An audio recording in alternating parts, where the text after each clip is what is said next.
Saudara, ada momen menarik sebelum Ganjar dan Mahfud MD berangkat ke KPU. Saat di Tugu Proklamasi, Saudara, Mahfud MD menjelaskan mengapa ia mengenakan kemeja putih. Ini dulu tidak jadi dipakai meskipun sudah jadi. Tetapi ternyata ada pesan Tuhan di baju ini. Ditunda dulu untuk dipakai ke KPU dan hari ini bisa dipakai untuk mendaftar.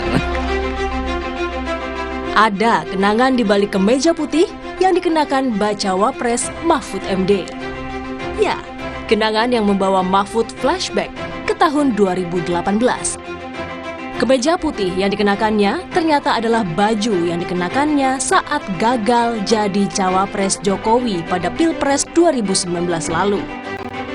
Kenangannya dengan kemeja putih ini, Mahfud MD sampaikan di Tugu Proklamasi sesaat sebelum bersama Ganjar mendaftar ke KPU. Assalamualaikum warahmatullahi wabarakatuh. Ini saya memakai baju putih yang 5 tahun lalu saya siapkan untuk mendaftar ke KPU.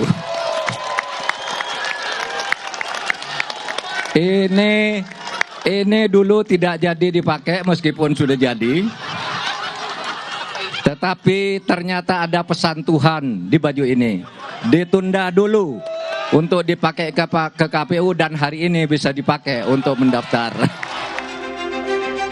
Meski tak jadi Bacawa Pres Joko Widodo saat itu, namun Mahfud MD tetap bergabung dalam Kabinet Indonesia Maju dan menjadi Menko Polhukam.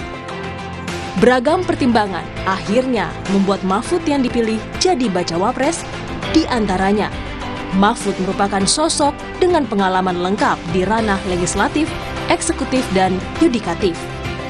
Mahfud juga dikenal sebagai pendekar hukum dan pembela wong cilik. Apakah track record Mahfud MD akan mendongkrak suara pasangan Ganjar Mahfud di Pilpres mendatang? Tim Liputan Kompas TV.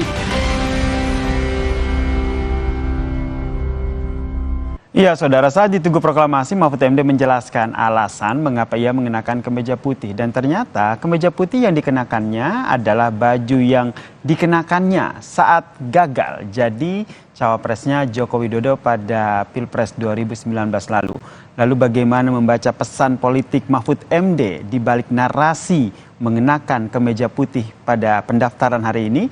Kita ulas bersama dengan Guru Besar Psikologi Politik dari Universitas Indonesia, Prof. Hamdi Muluk, yang telah bergabung bersama kami di Kompas Malam. Assalamualaikum, salam sehat, Prof.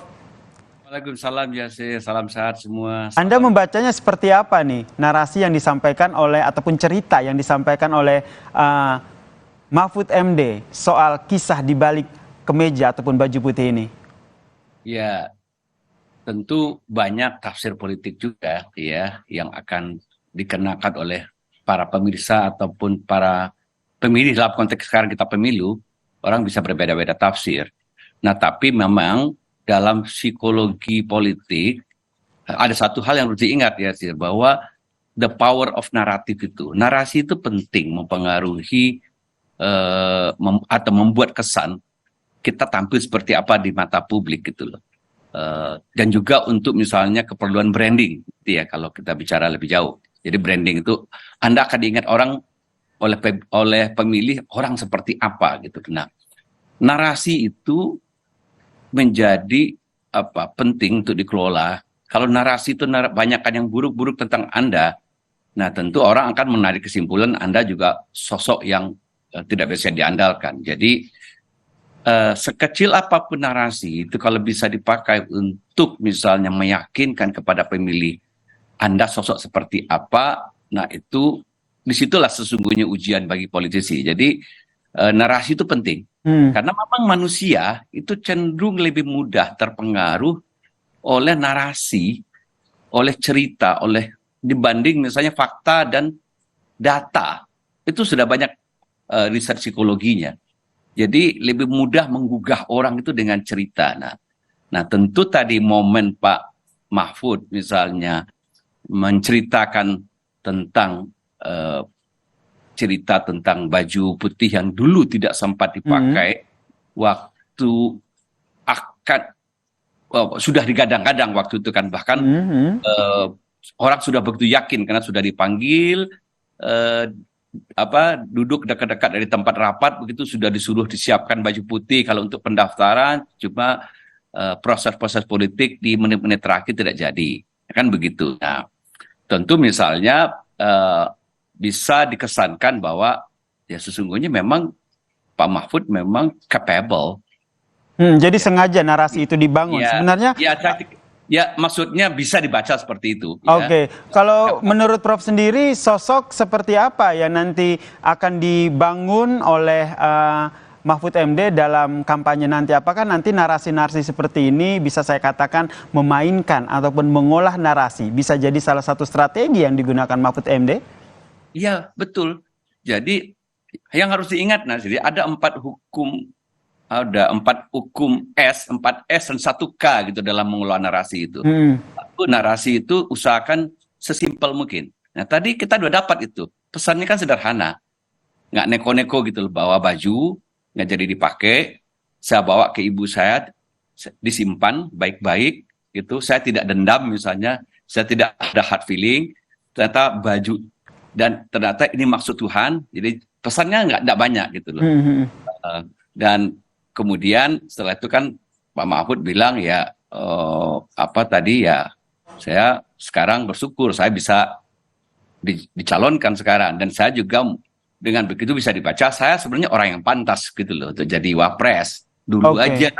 Nasib berkata lain kan. Gitu. Kalau dari Prof sendiri, dari psikologi politik nih Prof, sosok seperti apa yang nantinya ingin dicitrakan, atau kita bahasanya branding politiknya seperti apa nanti yang ingin dicitrakan oleh Mahfud MD ketika sudah menjadi bacawa pres mendampingi Ganjar Pranowo ini? Ya, jadi memang narasi itu harus ada 4S-nya itu. Jadi ada story, tadi udah ada story-nya, ada kesederhanaan, simplicity, ada self-evident. Jadi bukti karakter Pak Mahfud di cerita itu, dan tentu story-story yang menarik gitu ya. Nah, kalau kita lihat tadi pesannya kan Pak Mahfud, saya orang sederhana, simple, nggak neko-neko, saya tegas, saya tidak punya hard feeling, dan saya konsisten orangnya apa adanya, dan baju putih juga cukup untuk melambangkan itu juga. Dan mungkin klop juga dengan pasang saya tadi yang hitam putih, tidak abu-abu. Nah, itu nah tentu ini juga self-evident menjadi pembuktian diri yang konsisten dengan cita-cita Pak Mahfud sebelumnya. Nah, jadi 4S itu tambah 1K harus konsisten. Jadi kalau ditanya apakah narasi ini akan bisa mengikat pemilih, ya asal 4S 1K itu dipertahankan ya. Nah, tadi saya lupa satu lagi soul itu ya dalam narasi itu, artinya nilai-nilai. Tadi kan disampaikan, saya orang yang menghormati orang tua, ibu bagi saya, kejujuran bagi saya penting, konsistensi penting. Nah, soulnya itu harus dapat gitu loh. Jadi kalau 4S 1K itu dijaga, ya bisa jadi nanti seperti apa branding ya, political branding Pak Mahfud sampai ke pemilih, itu bisa berdampak kepada elektoralnya gitu. Oke, bisa berdampak kepada elektoralnya. Terakhir, ya, Prof, ini tadi ada 4S dan 1K konsisten. Ini menurut Anda, hemat Anda ke depannya narasi-narasi, mengolah narasi, memainkan narasi ini tetap menjadi salah satu strategi yang digunakan oleh Mahfud MD? Singkat saja, Prof. Harus. Jadi kalau bahkan literatur mengatakan banyak politisi-politisi yang handal itu pada rata-rata tuh piawai mengelola narasi itu gitu. Oke, kita nantikan ya seperti apa nanti narasi-narasi apa lagi nanti dimainkan oleh bacawa pres Mahfud MD, dan seperti dari kata Anda yang penting konsisten ya sehingga bisa menggait elektoral ataupun menggait pemilih pada pilpres mendatang. Terima kasih Prof Hamdi Muluk telah bergabung bersama kami di Kompas Malam. Salam sehat, Prof. Salam sehat. Assalamualaikum.